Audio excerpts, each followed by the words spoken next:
Деяния апостолов 12 глава. Будем читать оттуда. Деяния апостолов 12. С 1 стиха по 11 стихи. 1 по 11 стихи. В то время царь Ирод поднял руки на некоторых из принадлежащих к церкви, чтобы сделать им зло. И убил Иакова, брата Иоаннова, мечом. Видя же, что это приятно иудеям, вслед за тем взял и Петра. Тогда были дни опресноков.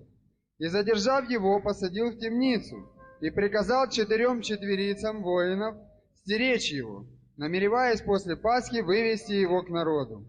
Итак, Петра стерегли в темнице. Между тем церковь прилежно молилась о нем Богу. Когда же Ирод хотел вывести его в ту ночь, Петр спал между 2 воинами, скованный 2 цепями. И стражи у дверей стерегли темницу. И вот ангел Господень предстал, и свет осиял темницу. Ангел толкнул Петра в бок, пробудил его и сказал: «Встань скорее». И цепи спали с рук его. И сказал ему ангел: «Опояшься и обуйся». Он сделал так. Потом говорит ему: «Надень одежду твою и иди за мною». Петр вышел и следовал за ним, не зная, что делаемое ангелом было действительно, а думая, что видит видение. Кто из вас знает, что я в понедельник был у милиционеров? Меня призвали и вызвали на милицию. И там сказали, что начальник милиции города Киева, генерал-майор, сказал, что если мы найдем какое-нибудь нарушение против вас, чтобы в течение 24 часов вас выселить из страны. Я говорю: зачем тогда вы меня призвали? Вы же не найдете ничего. Потому что я не преступник тут. Я, наоборот, освобождаю людей от преступления. Аминь.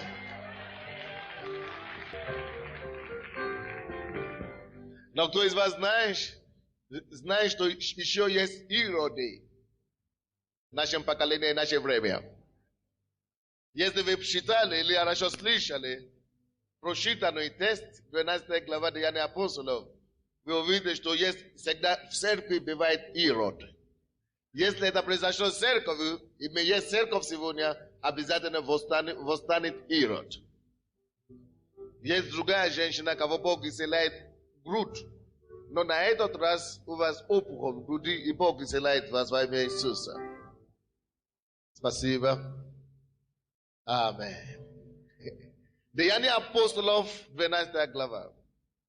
Мы видим здесь, Библия говорит, в то время царь Ирод поднял руки на некоторых из принадлежавших церкви, чтобы сделать им зло.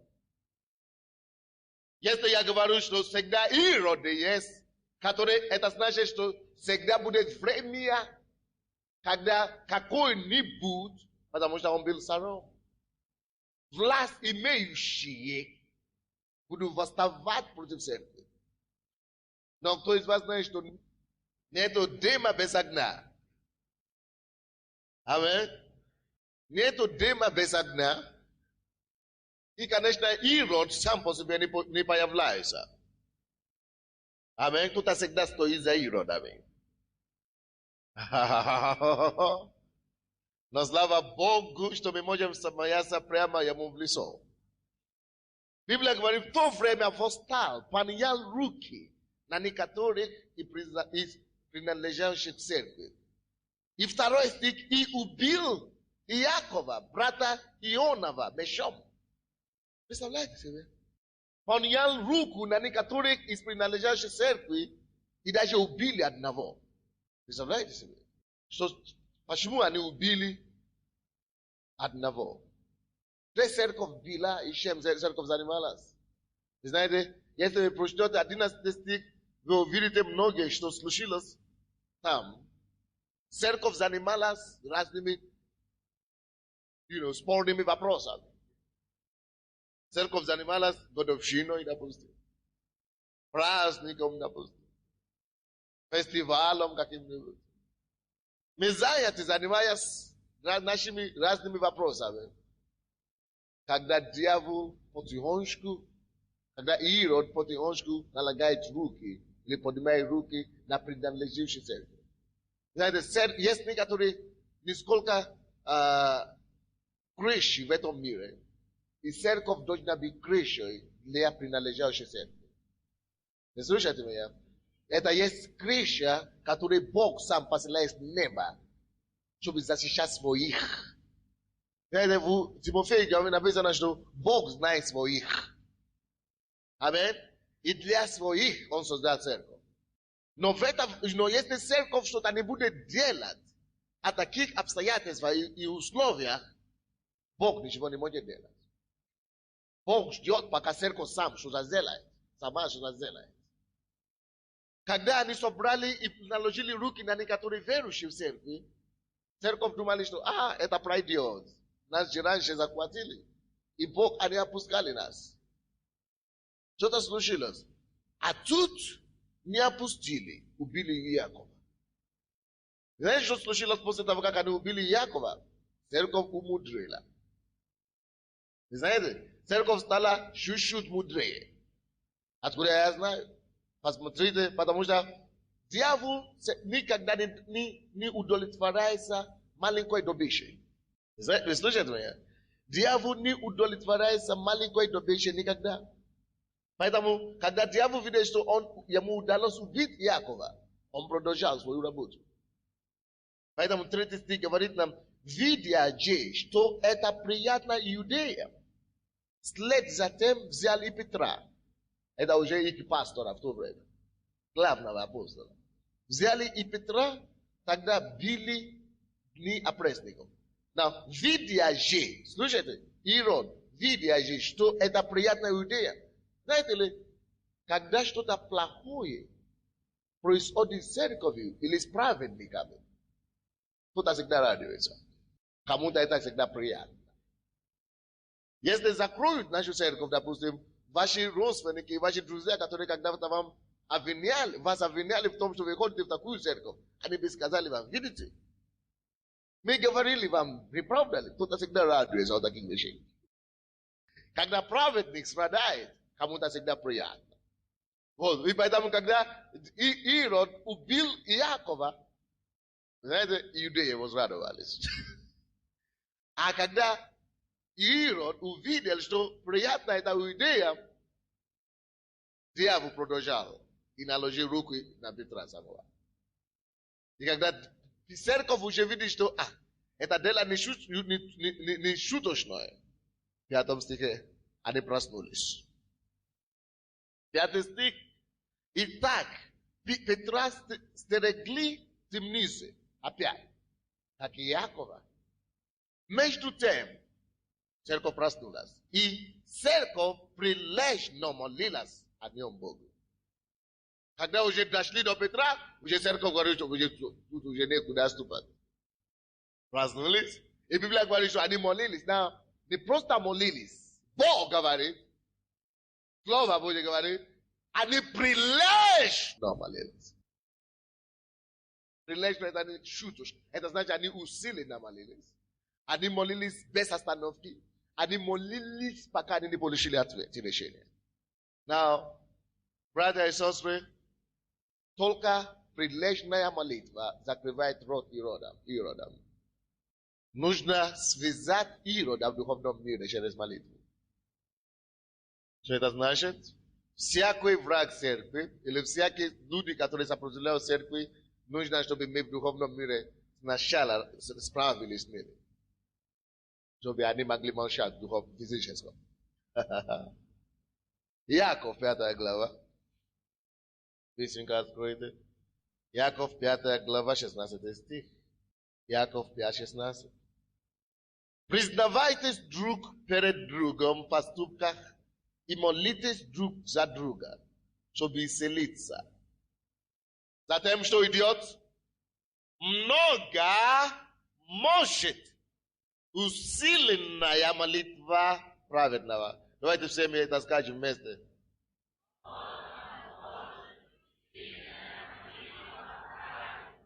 Now, mnoga может усиленная молитва праведного. Еще раз. Хорошо. Там написано, много может молитва праведного. А? Поэтому все вы, которые молитесь еле-еле молитвы. Вы, которые молитесь еле-еле молитвы.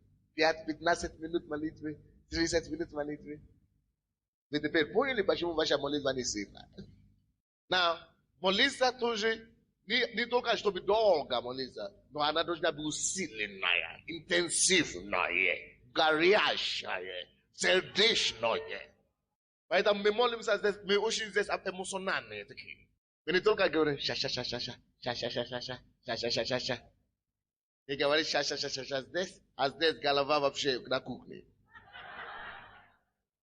Поэтому мы молимся так сильно, что наше сердце там, наш ум там, даже наше тело там вместе с этой молитвой.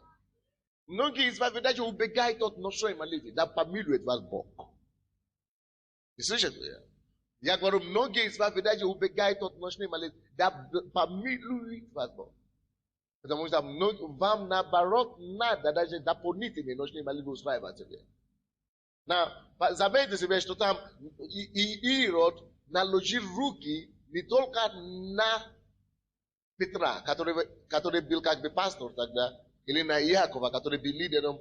Библия говорит, на некоторых и принадлеживших церкви. Не важно кто. Дьявол всегда охотится за человека, самое главное, чтобы он принадлежит. Это может быть простого члена церкви, это может быть прихожана и убили Иакова. Братья, многие из нас, если бы мы жили тогда, я знаю некоторые из вас, сидящие в этом зале, которые бы сказали, давайте посмотрим, какой грех Иаков совершил, что такое искушение пошло на него. Вы бы не молитвой занимались бы, вы бы занимались разбирательством его греха, как будто это вы Бог. Вы бы говорили, позвони Тане, позвони Лили, позвони Наташе, давай посмотрим, что он так делал неправильно, что должен там быть. Когда тебя возьмут, тогда будем знать, что ты сделал неправильно. Вы слышите меня? Потому что если ты рассуждаешь таким образом, дойдет до тебя дьявол. Дойдет до тебя. Я ничего не делал. Правильно. А чего ты тогда думал, что он что-то сделал неправильно? То есть церковь Иерусалимская, она не сидела и не начала заниматься тем, что эти люди берут, потому что они что-то делали неправильно, или загрешили. Нет, они занимались делом. Что значит, они прилежно молились. И почему они прилежно молились? Написано. Многое может усилить, только усилить молитва правильно. Так что, если вы здесь в этом зале, вы не крещены Духом Святым, вы не говорите макушикоторобокуши. Такие незнакомые языка, и вы не молитесь хотя бы минимум по часу в день, вы еще не начали. Если вы не крещены с Духом Святым, побегите, бегом ваши домашние группы следующие. Чтобы за вас помолились. Или сегодня, я после служения, скажите, чтобы кто-то возложил на вас руки, и прими решение, что меньше часа или 2 в день ты не будешь молиться. Это поможет тебе. Это не ради меня, но ради тебя. Но то, что я говорю сейчас, это относится к одной женщине тоже, которая здесь имеет кровотечение еще. Ты уже ходил в церковь по несколько месяцев. А это кровотечение не прекращается. Это не потому, что Бог тебя не любит, Бог хочет, чтобы ты стал серьезной. Молитва, есть стадия, когда молитва пастора уже не помогает. Бог хочет, чтобы ты сам молился за себя. Ты слышите меня? Поэтому женщина одна есть, у кого кровотечение. Бог хочет, чтобы ты просто выросла чуть-чуть. Серьезно чуть-чуть стало. Аминь. Много может только, не просто молитва. Ша-ша-ша-ша-ша-ша-ша-ша-ша-ша-ша. Только усилия. Научись молиться сильно. Человек, который молится усиленно, его голос звучит по-другому. Его походки по-другому, его жесты по-другому, его уста говорят и глаголют властью. Научись молиться вот так. Есть другой человек, который опухоль в теле. Бог исцеляет вас сейчас, конечно, по благодати. Но Бог хочет, чтобы вы тоже стали и начали так молиться сильно. усилена я молитва праведного, много может. Now, нужно, чтобы быть усиленная молитва, чтобы много смогла делать эта молитва. Еще нужно, чтобы человек был праведный. Многие из вас, вы деретесь с мужем и с женой одновременно. С детьми и с родителями одновременно. Вы не живете христианскую жизнь, но поймите, что только правильно чья молитва работает. Живи правильно, брат. Живи по слову. Живи богобоязненную жизнь. Тогда твоя молитва будет эффективна. Аминь. Много может усиленная молитва праведного.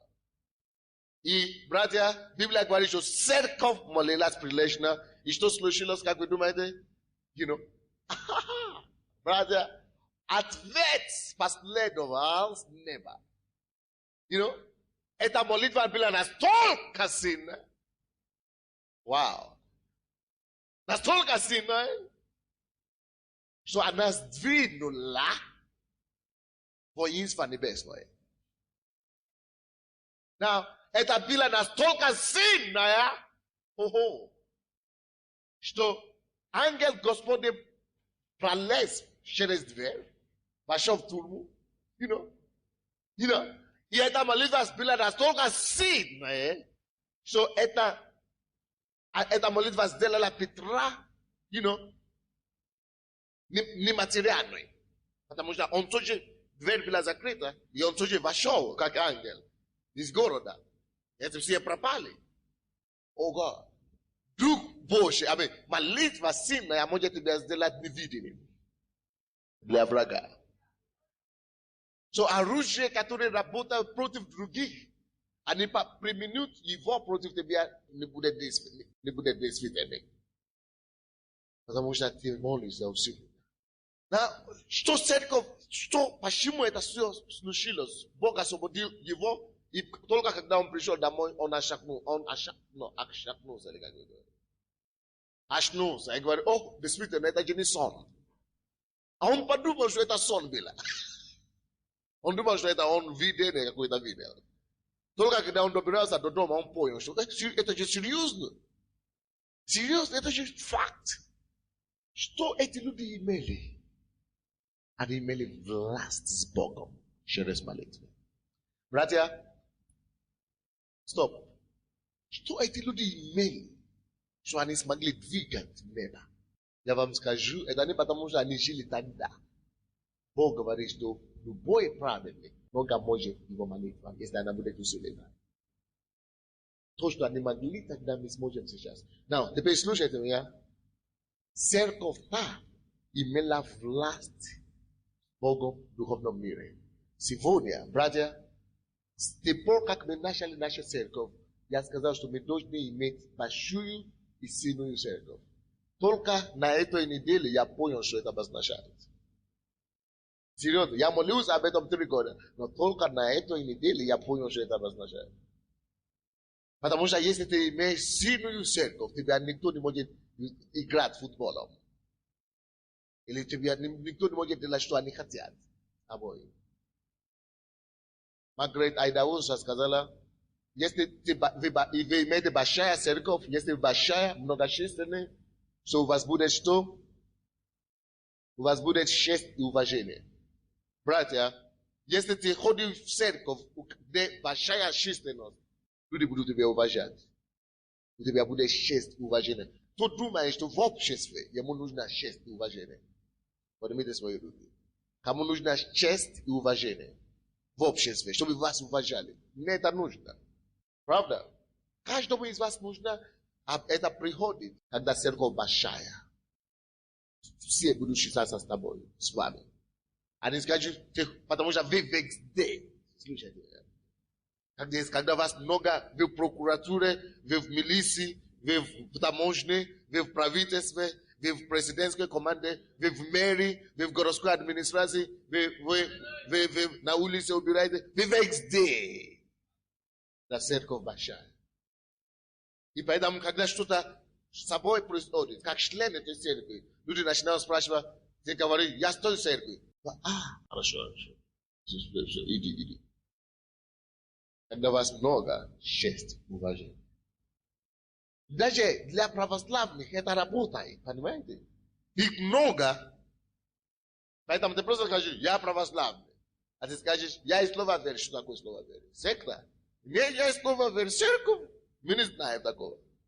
Но даже потому что православный это масса, большинство. Я христианин православный. О, конечно. Не все православные.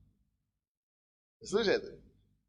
Но, братья, я хочу представить перед нашей церковью целью, просто это не то, что Бог мне сказал. Это просто то, что на этой неделе у меня появилось. Хочу бросать вам вызов, чтобы в следующей годовщине, чтобы наша церковь мы достигли не меньше 7-8 тысяч человек. Вы слушаете меня? 7-8 тысяч человек в следующей годовщине. Вы меня не слышали, братья. Для этого все мы должны трудиться руками и ногами. Сейчас нас только 3 тысячи, значит надо за год приобрести 5 тысяч. И 4, по крайней мере, тысячи. Братья, делай, что тебе угодно, чтобы привести хотя бы каждый человек в течение этого года привести хотя бы 3 человека, которые будут постоянно в церкви. Слушайте меня. Каждый из вас, слушайте меня сюда, внимательно. Если вы ходите в эту церковь, прими решение, что я приведу в этом году до декабря этого 97 года, вот сам лично, кого я знаю по имени, по крайней мере 3 души в Богу, чтобы остались в Боге. Вы слушайте меня? То, что делать такое, подними свои руки.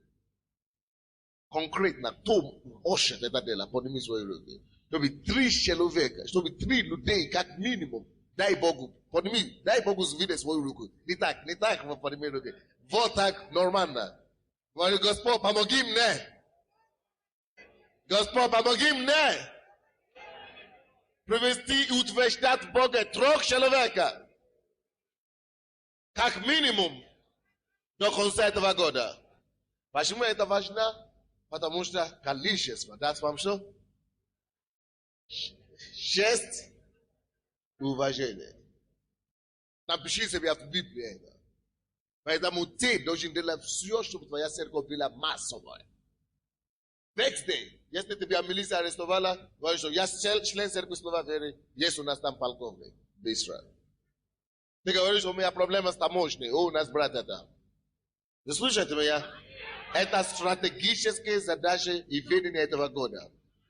Я сказал, дьявол, то, что ты тронул меня, ты глубоко ошибся.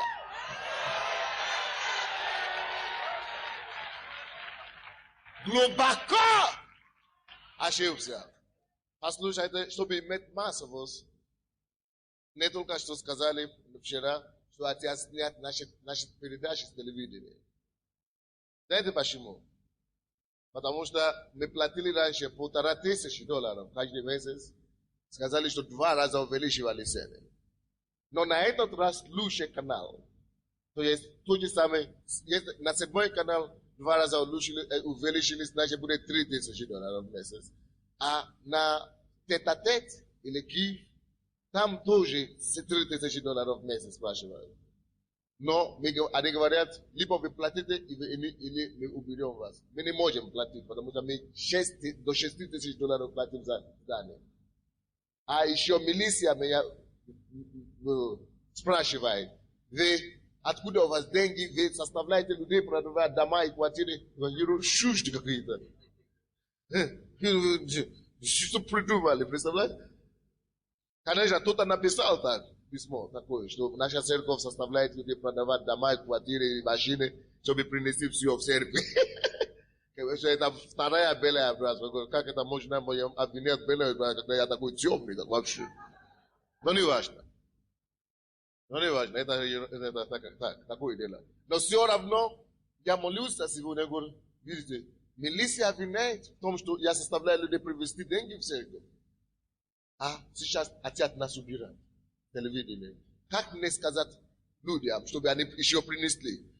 Дьявол говорит, мне Бог говорит, вот, потому что дьявол хочет вас убрать, чтобы ты не объявили это. Я говорю, именно тогда я еще больше и объявлю.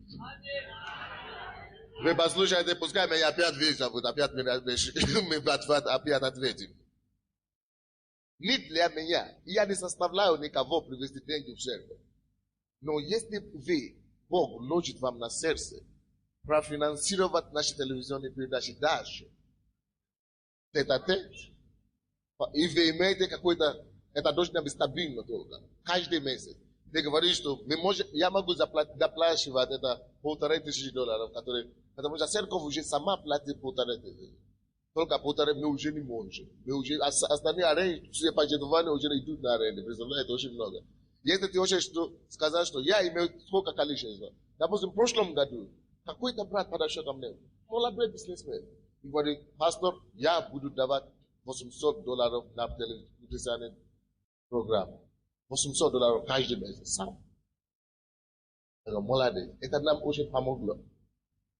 Поэтому, если у тебя есть время, и ты знаешь, что у тебя есть способность, или сколько-то внести, чтобы нас не убрали оттуда, то подойди ко мне после служения обязательно в порядке. Слушайте меня. Или вы заинтересованы, чтобы нас не было там. Нас очень важно, чтобы мы там были. Обязательно. Если мы хотим иметь это количество, которое даст честь и уважение, мы должны даже до первого канала дойти. Слушайте меня. Но за все решает деньги. Библия говорит. Серебро решает все. Поэтому еще одна причина, почему мы должны работать с вами. Вторая, что дает церковь без гарантия, это количество даст тебе что? Честь, уважение. И напишите дальше. Качество, а качество даст церковь безопасность и защита. Напишите. Качество даст мне и церковь безопасность и защита. Каким образом? Если, допустим, у тебя мэр города, член церкви, может быть, у тебя маленькая церковь, но качество, у тебя один человек качественный член. Здорово, такой крутой какой-то. Допустим, мэра города или глава милиции, или миллионер какой-то. Слушайте, или президент. Твои вопросы решены все. Автоматически. Качество. Поэтому, братья и сестры, слушайте меня сюда. Поэтому мы начинаем это служение. Когда мы будем евангелизировать и работать с теми людьми, кого Бог поставил высоко. Мы призваны не только спасать простых людей. Мы призваны спасать и простых, и больших, и непростых. И государственных деятелей, и бизнесменов, и мафиозников, все мы должны спасти. Евангелие – это сила Божья к спасению. Аллилуйя. Поэтому вторая задача в этом году, слушайте внимательно и пишите себе это. Если ты уборщица, ты можешь спасти своего начальника, если ты будешь молиться. Кого ты знаешь, напиши себе список. Возьмите свою Библию или списки. Напишите себе, кого качественного этого члена или кандидатуру на покаяние ты знаешь, напиши его. Либо он мафиозник, либо он бизнесмен, либо он государственный деятель, либо он директор, либо он поставлен где-то. Напиши себе список. И говорю, я буду молиться за этих людей, пока я не приду в церковь. Напиши себе список, сейчас быстренько. Список таких людей, кого ты знаешь. Потому что, представляете себе, в понедельник меня угрожают, что меня хотят вывести из страны. Мы даже еще не успели собрать церковь. Но я вам скажу, что произошло. Из-за этой проблемы Бог дал нам такой простор. Мы вышли на этого глава милиции, генерал милиции города Киева. Выходим на президента, на мэра сейчас и на парламента сразу. Из-за этой проблемы сегодня утром мне звонили замгубернатора Донецкой области. А Донецкая область имеет больше кандидатов, больше народных избранников, депутатов в парламенте, чем все чем 2 раза Киевской области почти. Их там много, а зам-губернатор, он бывший пастор, он мой друг.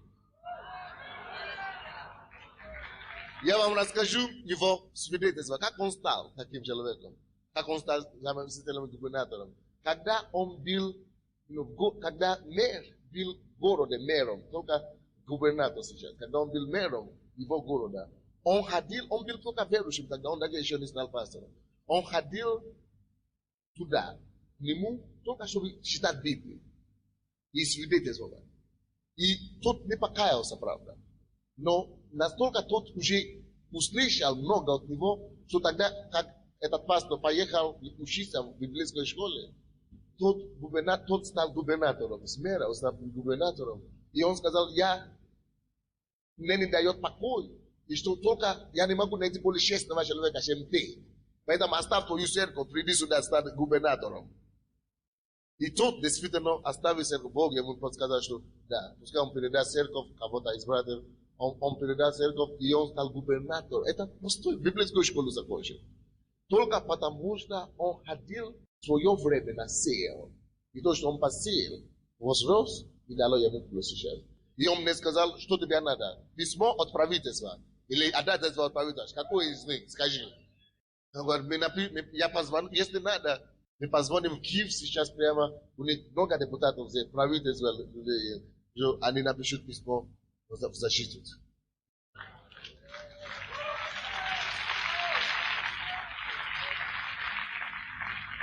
Я даже не звонил, я даже не знал, как они узнали об этом.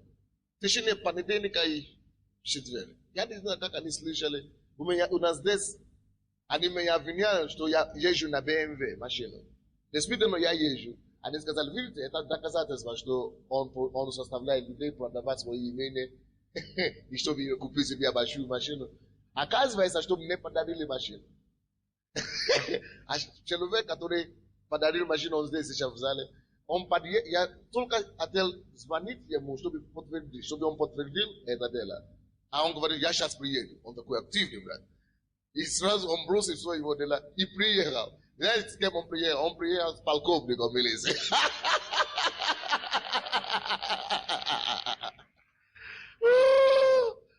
Когда ты имеешь качество, это дает тебе защиту. Он был тот же самый человек, потому что они видят, что это не простой. Они говорят, у вас там, люди, что у вас там творилось? Мы были у вас в воскресенье. Негде сесть, негде стоять, что у вас там стояло? Почему люди так, рвутся туда, наверное, что-то у вас там ненормально, что-то там. А тот говорил, посмотрите на меня, у него хороший костюм, хороший газ. Посмотрите на меня, неужели я ненормальный?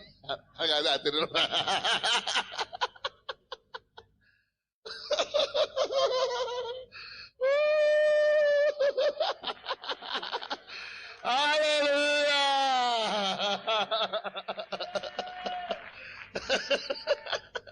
Они говорят, у него ничего страшного, все, блин. И он был у них сегодня.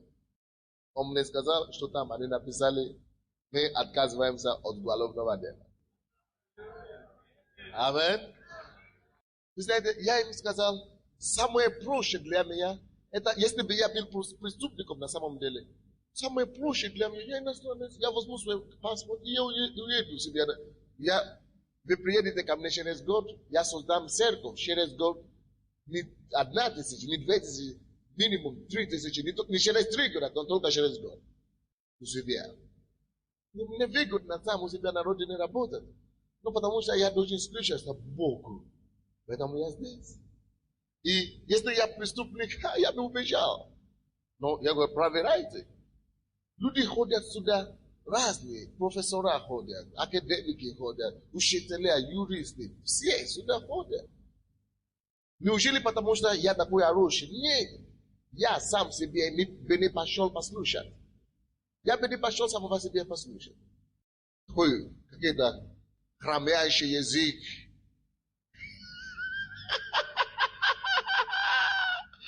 Еще и темная кожа, представляешь?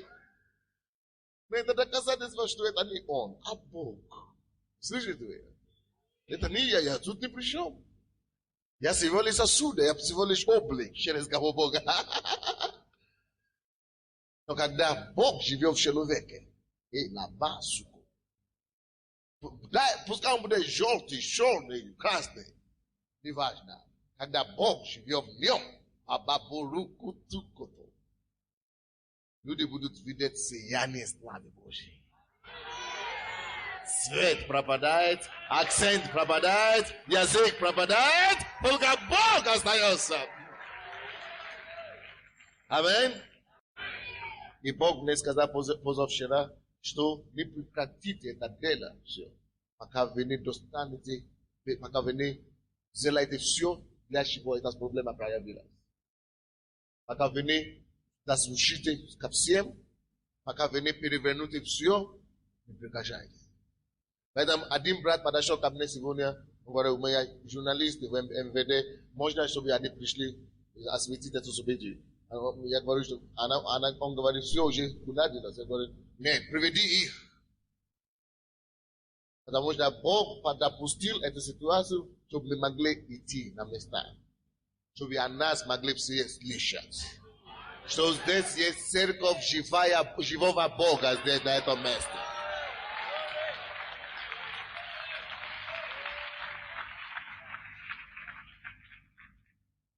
Но почему я это говорю? Допустим, почему я это говорю? Вы должны потрудиться над этим. Допустим, в нашей церкви мэр ходит. Или миллиардер какой-то ходит. Или генерал какой-то ходит. Никто бы нас не трогал вообще. Почему я это говорю, братья, вам? Потому что, Бог не даст в обиду. Но как мы, если мы с вами построим такую церковь, где будет качество? Это качество людей, больших людей в церкви, и где будет количество. Я знаю, что вы знаете таких людей. Что Бог не пошлет ангела им свидетельствовать. Он пошлет только людей, тебя и меня. Рискнуй это. Говори им, люби их.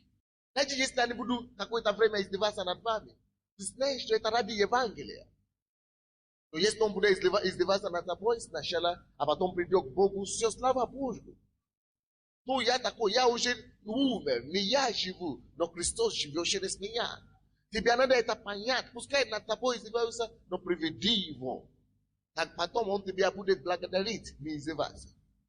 Я был в Беларуси, в Минске. Знаете, там Нашан, один из главных, кто разработал, программа космоса бывшего Советского Союза, физик, академик. В академии наук работал. Он ученый такой, колоссальный. Он пришел к Богу, вы знаете, через кого? Через уборщицу, вообще, которая тупая. Полностью. Уборщица и академия, при сравнении. Потому что она постоянно молилась и говорила. Как она могла? Но Дух Святой поработал потом. Ты не уборщица. Может быть, даже ты уборщица. Но все равно Бог тебя будет использовать. Это человек, который мыла там туалет каждый день. Бог использует его, чтобы его принести. Проблема наша в том, что у нас не хватает вдохновения. Тебе должны хватить вдохновения. Вы знаете, по какой простой причине? Смотрите на меня. По причине того, что я иностранец, как пастор. И меня, скажем, могут в любое время вести. А вы хотите, чтобы меня выслали? Кто не хочет? Я вижу ваши руки. Тогда сработает, чтобы было качество в нашей церкви. Качество, это значит, найди какого-то ключевых фигуров. Пускай станет членом церкви. Сделай все, чтобы было количество. Это значит, сделай все, чтобы у нас была массовость. Допустим, уже эти милиции, они давили на всех. На вира. Ко мне приходят в офис милиции. Вы знаете, целый день, по день, милиции были у нас в офисе. Налоговые инспекции. Они изъявили все наши документы, прописки, все документы. Налоговые инспекции. Они хотели где-то нас найти, поймать. Во вторник, в среду, мне звонят, Савира, мне звонят, но со всех районов Авира меня ищут. Kam ne приходили домой, меня нету, моя жена, и пришли к ней домой, ваш муж должен быть, вы должны быть. А потом кто-то мне подсказал, что есть церкви, есть очень хороший друг начальника Авира. Скажи ему, пускай он позвонит начальнику. Тот позвонил начальнику. Из-за меня во вторник с утра Авир не работал. Они, представляете? Они созвали своих людей, чтобы знать, как за мной разбираться, потому что там генерал какой-то звонил. И тут друг, старый друг звонит, и другие друзья, которые знакомы там в Авире, звонили. И сегодня они должны были решить мой вопрос. Я пришел туда. Действительно, если по документам смотреть, ничего я не делал, нету преступления. Но, потому что их напугало отсюда, они уже все, лишь бы нас не выгнали, поэтому давайте кого угодно выберем. Но я пришел туда, уже все было налажено до того, как я пришел. Иисус уже пошел туда раньше. Но я видел хорошо, как хорошего друга, а я улыбаюсь. Но это не было бы так. Слушайте меня. Это не было бы так, если бы этих людей нету в церкви. Слушайте меня. Если бы нету, брата, который подарил БМВ, они бы сказали, они мне на глаза говорят, что нет, откуда ты купил эту машину, вы украли машину, вы деньги, вы составляете. Ну послушайте меня, Они говорят, нет, что слышат. Я говорю, посмотрите эту фирму, посмотрите эту. Они говорят, что нет, эта фирма, вы договорились, нет. Но когда человек сам приехал, и говорит, посмотри, причем он не один, еще кем-то из их начальников.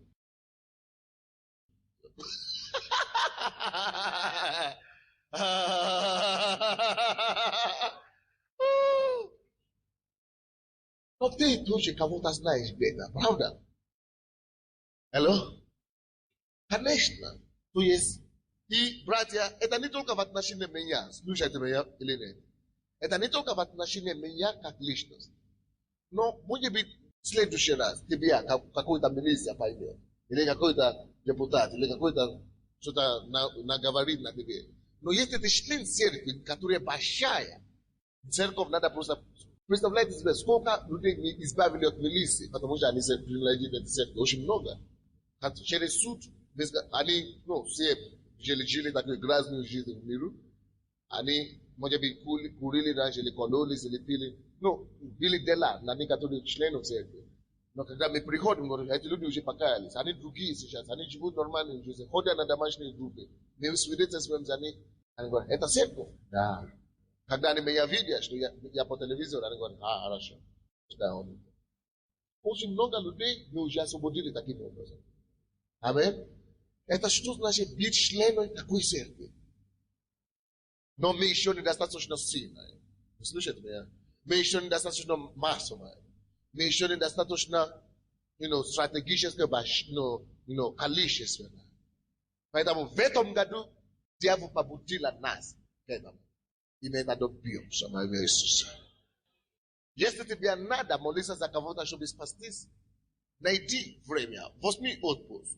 Закрой себя в комнате 2-3 дня. Только молись за этого человека или за этих людей. Стратегически важно. Бог знает, что Он должен спасти. Он тебя приведет его. Или найди друзей. 3-4 человека. Возьмите пост на 3, 4, 5, 6, 7 дней. Постите за этих людей. Пока он не покается, вы увидите, что Бог делает. Я бросаю вам 7 визов делайте во имя Иисуса. Вы слушаете меня? Нам надо быть такая церковь, которая будет иметь власть Богом с людьми. Вы слышите меня? Нам надо быть церковью, которая будет иметь власть у Бога и у людьми. И у людей. Тогда мы можем распространять спокойно Слово Божие и Царство Божие здесь на земле. Вы слышите меня? Одна из помощь, которую мы получили в воскресенье, сказали, что один из заместителей премьера какого-то МВД или где-то был у нас в церкви. Представляете, что он будет членом церкви, будет защита, правда? Поэтому ты знаешь, многие таких людей, верь Богу, молись за них, призывай покаяние и спасение на них. Плюс молитва.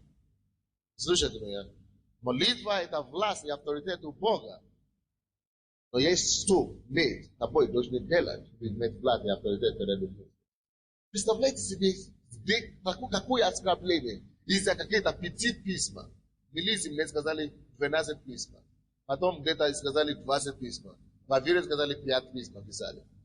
Кто-то организовал 5 человек и писали письма на церковь. Но представляете, из-за церкви, из-за 5 человек, они хотели закрыть церковь, где 30 тысяч человек уже покаялись. Вы слышите меня? 30 тысяч уже в нашей церкви покаялись. За 3 года. Из-за 5 человек. А если мы все напишем письмо туда, они вообще все из города, из кабинета надо вылазить. Но потому что о нас не знают. Вы слышите меня? О нас не знают. Может, какие-то простые люди знают, что мы по телевизору выступаем. Но эти люди, которые имеют власть, имеющие, не знают, что мы делаем, какую пользу мы приносим в общество. Поэтому я поощряю вам, напишите президенту хорошее письмо, что за церковь здесь, какая благая вещь мы делаем. Напишите всем, кому вы знаете.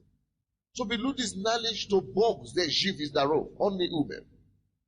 Христианство это не просто какая-то религия, как таково. Христианство должно иметь силу, чтобы подтверждать себя, что Бог жив и здоров. Но если церковь будет спать и будет бездельным, они уберут Иакова. Но это все было написано, братья, чтобы мы с вами не совершили ошибку, которую они совершили. Допустим, однажды мой водитель мне сказал, здесь на второе служение съехала сюда какая-то шикарная машина, Mercedes 600. И государственный номер. Не просто государственный, а Верховного Совета и парламент. То есть номер, специальный номер. И с этой машины он не видит, кто вышел, но он видит, как машина уехала. Но потом, когда служение закончилось, тут машина приехала. И 2 женщины вышли из церкви и вошли туда, потому что и они ушли, уехали. Я говорю, расскажи мне, как они выглядят. Потому что когда я был на сцене, я молился за новообращенных, я видел 2 женщин. И он написал тех женщин, которые И когда я молился за них, Бог мне говорит, обрати на них внимание. И Бог мне дал им, они пришли, вы знаете, что за исцеление, они слышали, наверное, что Бог исцеляет людей здесь. Это люди, которые Божья больших людей во власти. Но они пришли за исцеление, и Бог мне дал слово знания одному из них. Одно из них, я говорю, у вас желудочная болезнь. Операция предстоит, пойдем вы пришли. Но вы слышали меня? Но никто из группы утверждения не обращал внимания на них. Слушайте меня сюда. Никто не обратил внимания. Только давали здесь эти, это самое. И они, конечно, не ждали после снайпера. Они просто ушли. Такие люди, надо специальная группа людей, чтобы уметь разговаривать с ними, помочь им, приглашать их, обнимать телефонами и так далее. Если они будут утвержденными членами, не только получить исцеление, а потом удраться. А быть утвержденными членами церкви, это будет качество, которое даст тебе защиту и безопасность. Не слушайте меня. Выходя со служения, покайся, брат. Я шучу, я туда. Спасибо. Дорогая, дорогой. Иди к Иисусу. То есть нам надо найти стратегию. Вы слушайте меня. Аминь. Нужно построить сильную, могущественную церковь, которая будет работать на пришествие Иисуса Христа. Скажи, подними твою обои, Господь,